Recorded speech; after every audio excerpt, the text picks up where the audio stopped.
3 minutos sobre las 9 de la noche. Les decía que 16 familias tienen que pasar por el trance de un desahucio cada día aquí en Galicia. Una cifra que se suma a las miles de personas que se enfrentan a una situación límite como consecuencia de no poder hacer frente a las deudas contraídas con entidades crediticias que en su momento pusieron todas las facilidades del mundo para que una determinada familia, una determinada persona pudiera comprar una vivienda con un crédito determinado que, como decía, en estos momentos y al albur de la crisis se ha vuelto absolutamente imposible de pagar. Hoy por la mañana había pleno en el Ayuntamiento de Vigo y pasaba esto. Se quedan sin dinero, pierden su trabajo y vosotros aquí hablando de cambiarle el nombre a un colegio. Agradecería un montón que alguno de vosotros me explicase por qué no hacéis nada para ayudar a las familias que desahucian. Me encantaría. Os ruego, por favor, que si alguno me lo puede decir, tengo los oídos abiertos. Muy bien.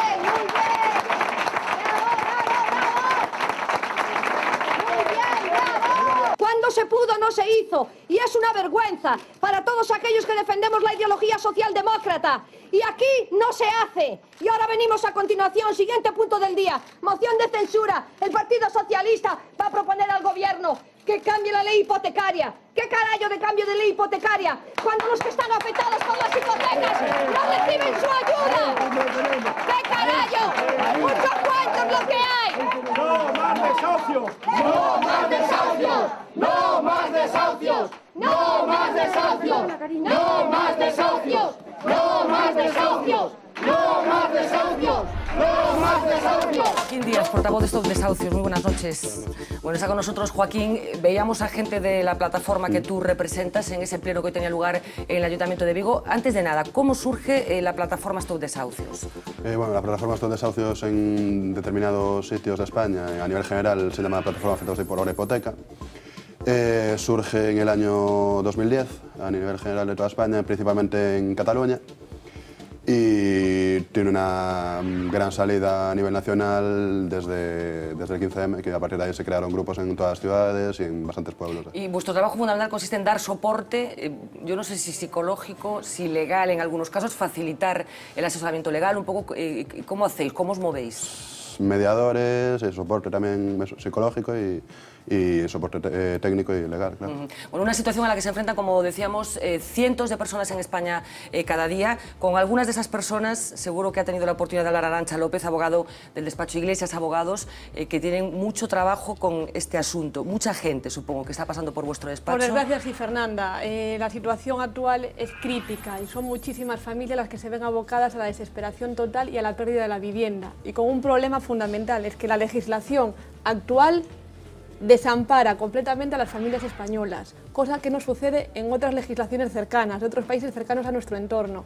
Aquí el desamparo es total, con un procedimiento de ejecución que solamente ampara y de alguna manera legitima al banco, que tiene todas las de ganar, frente a un deudor, a un pobre ciudadano que se ve abocado a perder su vivienda, a perder su vida y fundamentalmente a mantener una deuda que de alguna manera lo que va a provocar es que sea un deudor de por vida, una deuda que de alguna manera va a extender a su familia y de alguna manera conduciéndolo a la exclusión social. Porque estamos hablando más que en muchos casos lo despojan de la vivienda, pero no cancelan la deuda. Que ese es el gran problema, Fernanda. Es decir, que si con la dación en pago, que es lo que de alguna manera las plataformas, ya como el mayor mal, sí, pero que se le puede imponer a una persona que ha pagado religiosamente su hipoteca y la va a perder, pero no solamente es eso, es que nos encontramos con unas subastas a las que casualmente solamente nos van los bancos y que se adjudican una vivienda por un 60% del valor de tasación, que en muchos casos dista ya muchísimo de lo que sería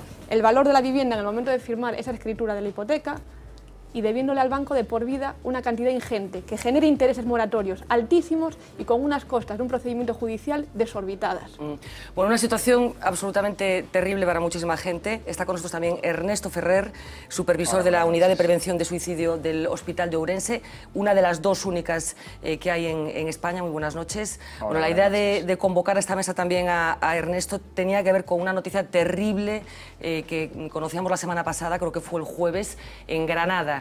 Aquel hombre que decidía acabar con su vida minutos antes de que apareciera en su casa esa comisión encargada de ejecutar el desahucio. Enseguida hablamos con los tres, pero vamos a recordar un poco, poner cifras encima de la mesa, pero partiendo de ese drama terrible que nos conmocionó a todos la semana pasada con ese suicidio de este quiosquero de Granada.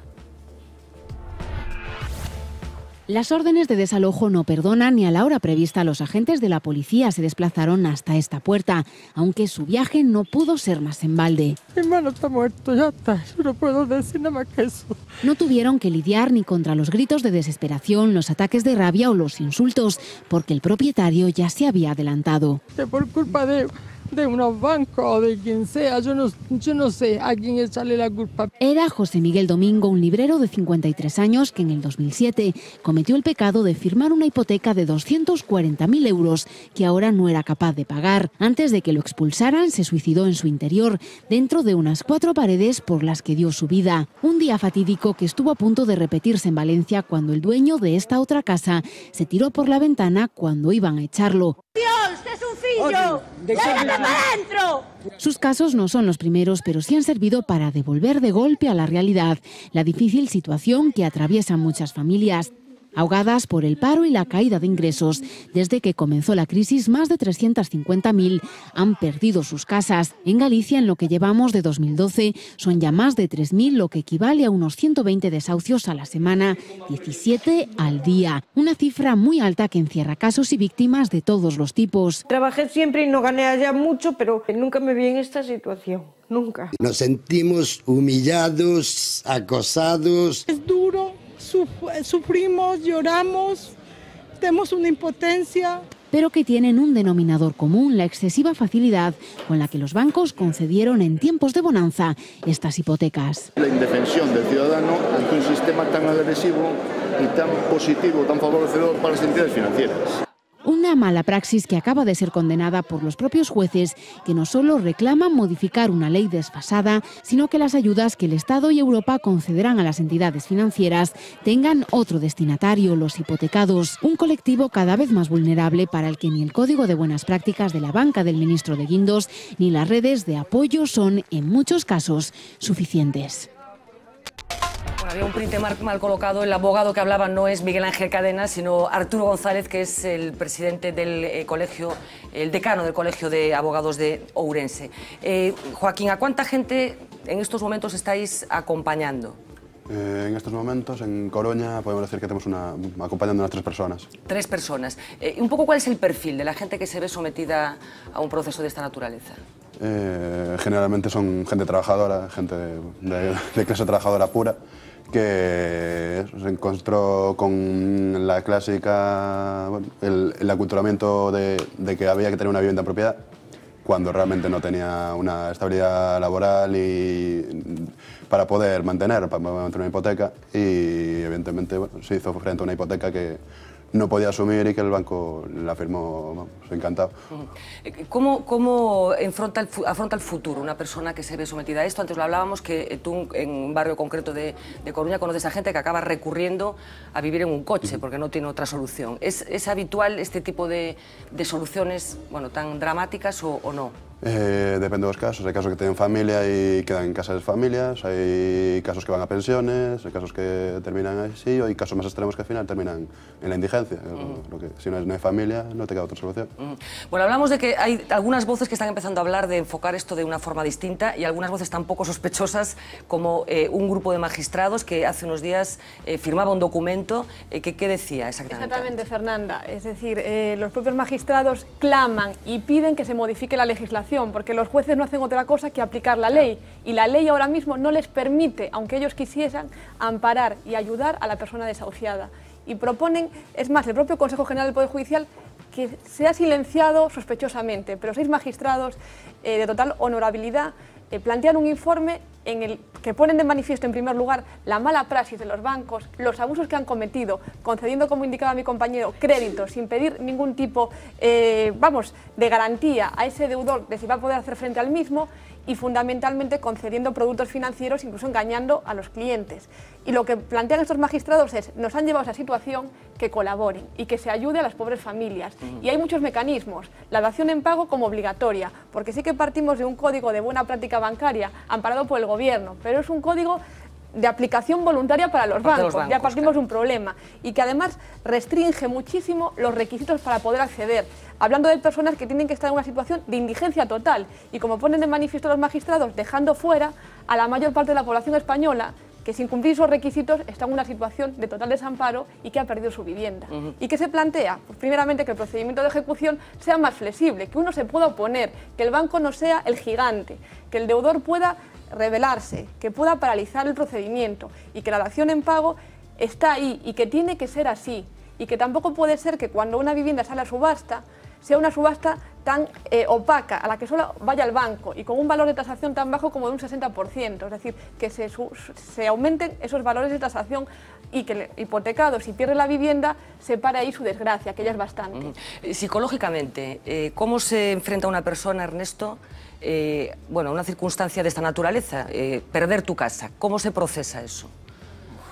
Yo creo que cada persona reacciona de forma diferente, ¿no? Lo que podemos hablar es de reacciones disfuncionales, reacciones no adaptativas que pueden generar mucho más sufrimiento de que ya provoca la situación, que es una tragedia, y reacciones más adaptativas en las que uno pues ya anticipa o debería anticipar la situación y buscar soluciones a las opciones que pueden presentarse, ¿no? El encontrarse sin una casa, sin ingresos, sí, hay que valorar pues, todas las opciones que podría haber, el apoyo social que pueda haber, solicitar ayuda a asociaciones. Yo creo que las reacciones de una persona que es capaz de anticipar y de planificar un poco la situación de una forma un poco más adaptativa van a ser siempre más suaves, pero es difícil que una reacción sea suave. Una situación así, por mucho que se prepare, claro, no sea suave. Supongo que estamos hablando de uno de los momentos de mayor estrés emocional que se puede ver sometido una persona en su vida. Supongo ya si hay niños pequeños por el medio, supongo que peor, si hay ancianos, supongo que peor. Supongo que es una situación límite en la vida de un ser humano, sí. ¿no? Es porque además no hay otra alternativa ya, hay un momento en que uno no encuentra una alternativa, es como una sensación de fracaso, ¿no? Bueno, desahucios que están produciendo, como decíamos, a diario en todas las ciudades de España. Hoy, sin ir más lejos, tenía lugar un desahucio en Galdácano, una localidad vasca, un escenario muy similar. Después nos comentarás, Joaquín, si un poco la escenografía, si se me permite la expresión, de los desahucios, seguro que tú, Arantxa, también puedes comentarnos algo al respecto. Se repite, porque suele haber unos funcionarios que llegan a la casa de la persona y un grupo de vecinos que muchas veces están respaldando a las personas que se están viendo sometidas a ese trance. Como decíamos, esto pasaba hoy en Galdácano. Llamamiento vecinal y férrea convicción. ¿Me vais a dejar pasar? ¡No! ¡No! Para evitar el desenlace previsto. Vergonzoso sacar un matrimonio de una vivienda con 2 hijos. La indignación les da valor. Está la Ertzaintza avisados. Pues que vengan, ¡ayudad al pueblo! Hoy en Galdácano el pueblo es esta familia. Hay que apoyar, no los conocemos directamente, pero nos da igual. Hay una constitución que dice que toda persona tiene derecho a una vivienda digna. ¿Dónde está ahora? ¿Dónde están? O ponen el gobierno en medios o si no, no sé qué es lo que va a pasar. Porque ya la gente está hasta aquí. Acto de resistencia en la puerta de esta familia que se dedicó a la construcción y llegó a ingresar 8.000 euros al mes. Hoy la burbuja en la que vivieron ha explotado. Pues de pena ya. Me voy a la puta calle. Hipotecaron sus 2 viviendas. Y han llegado a una deuda de 600.000 euros que les ha llevado a perderlo todo. Y una deuda muy grande, para toda la vida. La ansiedad ha podido con el matrimonio y con la familia.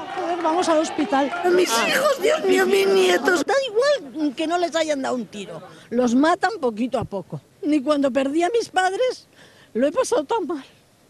Del sueño de aquellos años queda hoy esta realidad.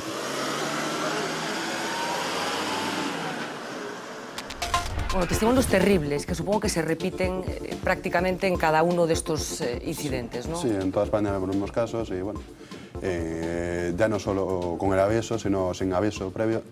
En caso en Cambre, por ejemplo, que hemos tenido hace unos meses, que se hace el aviso previo, no viene policía, ve que hay gente y ya no entran. Y una semana después, yo en mi caso directamente, a las 8 y 10 de la mañana, llaman al afectado y que está la Guardia Civil. Y está la Guardia Civil y ahí escucho perfectamente la detención de él, yo diciendo y viendo con manos libres, puesto el móvil, que me pusieran que hablara el Guardia Civil porque no podían legalmente hacerlo sin aviso previo. La respuesta que recibo es: no tengo que hablar con nadie. Y ya se escucha de detención, como tiran al suelo y, bueno, a cuartería de Guardia Civil. Yo no sé si la gente, movimientos como el de Stop Desahucios, los vecinos incluso de la gente sometida a este proceso, están sustituyendo, digamos, al Estado. Pues efectivamente, Fernanda, es decir, los ciudadanos, la gente de a pie están sustituyendo la acción que tendrían que hacer los gobernantes y los legisladores. Es decir, el vacío legal lo está supliendo la gente de a pie, ayudando por pura justicia social, por pura solidaridad a sus conciudadanos que se ven abocados a la desgracia absoluta y a la pérdida de su vida y de su vivienda. Un poco para hacernos una idea, pues por vuestro despacho, ¿cuántos expedientes de esta naturaleza están pasando o han pasado? Muchísimos, Fernanda. Y hablando de cifras redondas, hablaríamos que a día de hoy en España más de 350.000 desahucios y que si comparamos a fecha de hoy, el año 2011 con el año 2012, hablaríamos de que aumentaron el número de desahucios en el mismo periodo un 20,6%. La situación es crítica. Hoy hemos sabido las condiciones de ese famoso banco malo, que le han puesto el extraño nombre de Sareb. ¿Qué va a representar alguna solución para los desahuciados este banco malo? Pues entiendo que claramente que no. Lo que va a hacer es que encima ese banco malo, ese banco que se ha nutrido de todos nosotros, ese banco que ha provocado de alguna manera la crisis galopante que estamos viviendo, se va a quedar con esas viviendas que no se ofrecen a los ciudadanos, porque ahora mismo en Coruña hablamos de 20.000 viviendas desocupadas y que van a poder gestionar como ellos bien quieran y vender con las condiciones que ellos quieran. Ernesto, veíamos en ese vídeo, recordábamos ese incidente que tenía lugar la semana pasada en Granada, ese suicidio, y después, pocos días después, un hombre que se tiraba también por la ventana antes de ser desahuciado, creo que era por la zona de Valencia. Sí. ¿Te sorprende esta reacción? ¿Eso es una excepción? ¿Tenemos que estar prevenidos para este tipo de reacciones? Vamos a ver, por el momento no se ha detectado un incremento del suicidio en España. Sí ha ocurrido en Grecia, que se ha duplicado, y hay que hacer dos consideraciones. Uno es la situación de crisis económica, de pobreza, de falta de recursos, de falta de respuestas por las instituciones, y creo que crean una situación de desamparo muy importante que contribuye aún a agravar más el problema, porque no hay ninguna expectativa, pues pueden hacer que aquí ocurra algo similar, ¿no? Eso por un lado.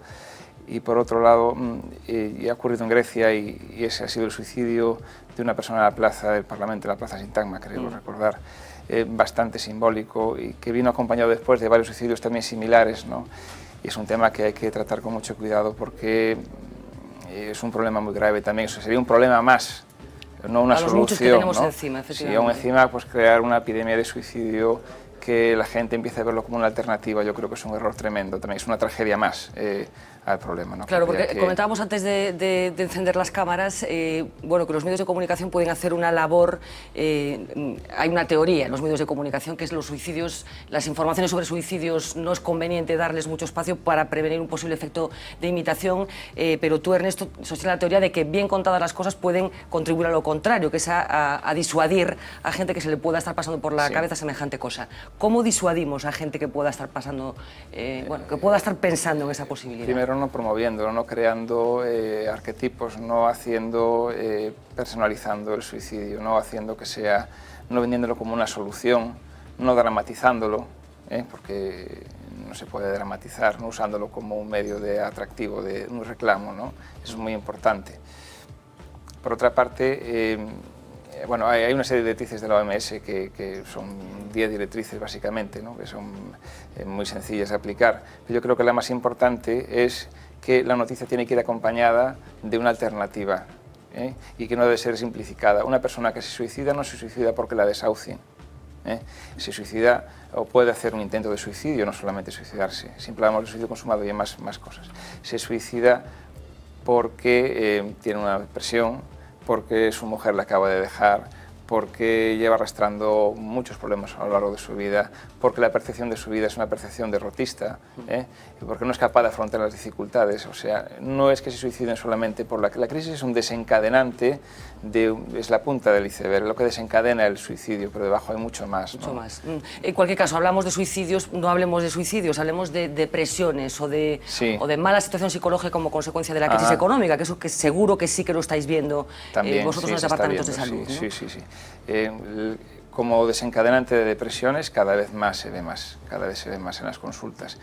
ya no es una cuestión científica, es una impresión personal. Yo lo veo en mi consulta todos los días, ¿no? Gente que está en el paro, que no tiene ingresos, que depende de sus padres, que va a perder la casa, que está buscando desesperadamente ayudas sociales, la paguita, el risga, para poder seguir subsistiendo, ¿no? Y se ve, evidentemente, y eso provoca sintomatología y provoca un aumento de la demanda de los servicios sanitarios también. Y provoca también, supongo, un gasto a mayores, ya que estamos hablando de crisis gastos, económica sí. y con los gobernantes muy preocupados por cuadrar las cuentas y por alcanzar el déficit cero, supongo que una población enferma también consume más, ¿no?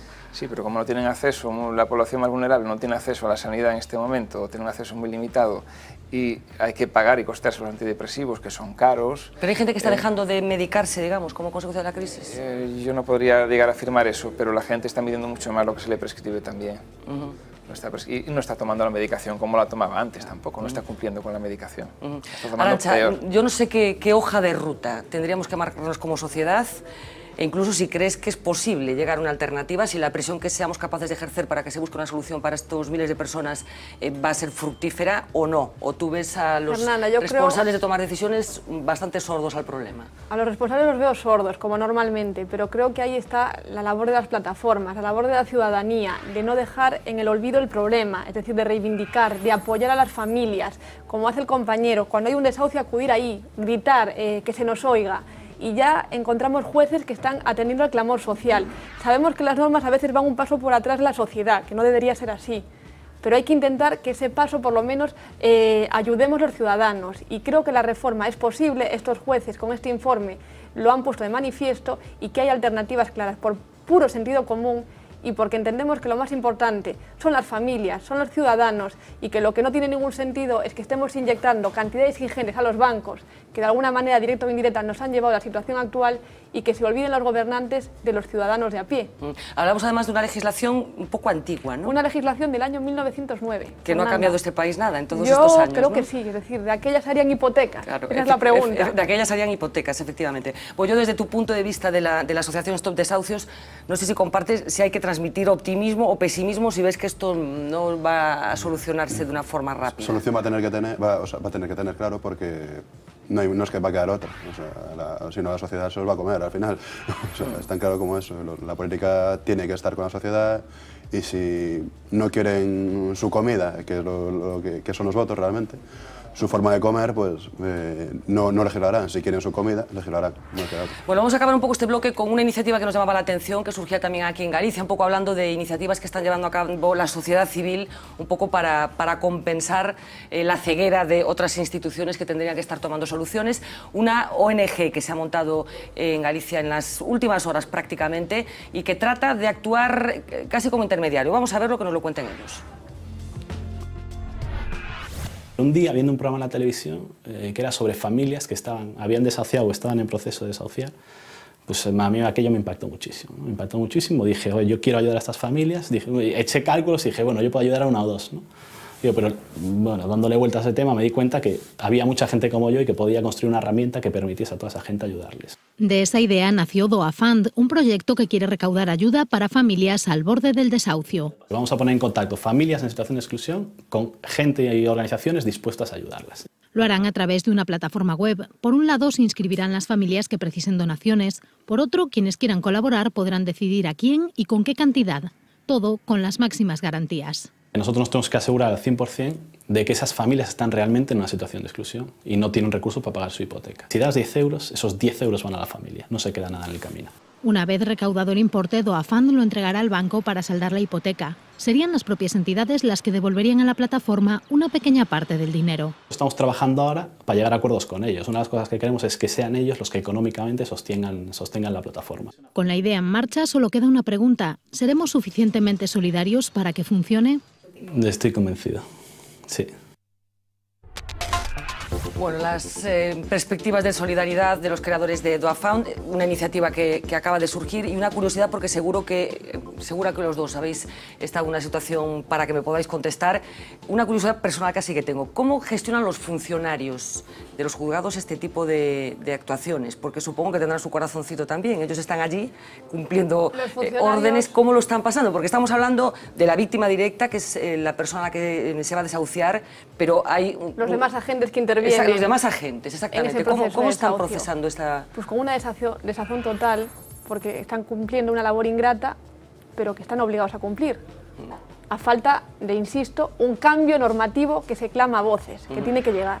En el caso de Galicia, yo no sé si se puede hacer algo, hablando de legislación gallega, si se puede establecer una separación, digamos, de la norma general, si se puede tirar de la chaqueta directamente. Se debería poder tirar de la chaqueta de los legisladores gallegos y de la chaqueta de los legisladores gallegos tirar de los legisladores estatales y en los propios ayuntamientos, que sabemos que hay iniciativas, que en los plenos se está intentando ayudar a las familias, intentando paralizar, intermediar con los bancos, hacer mucha más presión que una pobre familia que muchas veces carece de todo recurso de poder de alguna manera gestionar y evitar lo que de alguna manera hoy es inevitable, que es la pérdida de la vivienda. Porque hay un dato que todavía no ha salido, pero yo creo que es conveniente que nos recuerdes, que es el parque de viviendas vacías que hay, por ejemplo, en Coruña, que te lo sabes. Sí, son 23.000 viviendas vacías y bueno, nos encontramos con 3 desahucios al día y que el ayuntamiento tiene de vivienda de protección pública 20 viviendas que están ocupadas por indigentes, o normal que estén ocupadas, pero son 20 viviendas con 23.000 viviendas vacías, es un absurdo. Y bueno, ya utilizando el tema de los funcionarios, depende cuál sea. En el caso, por ejemplo, este de Cambre, puedo decir que el ejemplo, en el momento de ir al juzgado y decirle que lo acaban de detener, reírse a la funcionaria, o decirles que hay un apartado de la ley que se puede paralizar y negarse directamente ni abrir el Código Penal. Y bueno, te deja que pensar si no está colando por detrás alguno por acelerar los procesos, porque realmente están acelerándolos más de lo que podrían hacerlo. Bueno, pues tiempos absolutamente terribles. Para no acabar con todo malas noticias, Ernesto, yo no sé si hay algún consejo, alguna estrategia que tú como profesional puedas dar a la gente que está en estos momentos en una situación fastidiada. ¿Cómo hay que enfrentarse a la pérdida del trabajo, al no ingreso de dinero en casa? ¿Cómo se enfrenta uno a eso? Lo primero y lo más importante, yo creo, es no quedarse solo nunca, no callarse, no sentir vergüenza, porque esto estigmatiza, ¿no? Lo puedes vivir como un fracaso, ¿no? Saber pedir, saber hablar con gente, con tus allegados, pedir ayuda y poder pedir ayuda. Yo creo que es lo más útil. No quedarse solo y pedir ayuda. Pues un estupendo consejo que seguro que más de uno nos tenemos que aplicar a nosotros mismos. Ernesto, Arantxa, Joaquín, muchísimas gracias por acompañarnos esta noche. De verdad que encantados de poner encima de la mesa la realidad que está pasando mucha gente. Como siempre nos gusta hablar de la economía real y no solamente de macroeconomía, que muchas veces nos perdemos en esas cifras terribles, pero que muchas veces parece que no esconden a nadie detrás. Muchísimas gracias por acompañarnos esta noche. Nos vamos a hacer una pequeña pausa de publicidad. Hacia la vuelta hablaremos, entre otras cosas, de esas sorprendentes declaraciones de la ministra de Empleo, para la cual la crisis económica en España empieza a ser cosa del pasado. A la vuelta de publicidad.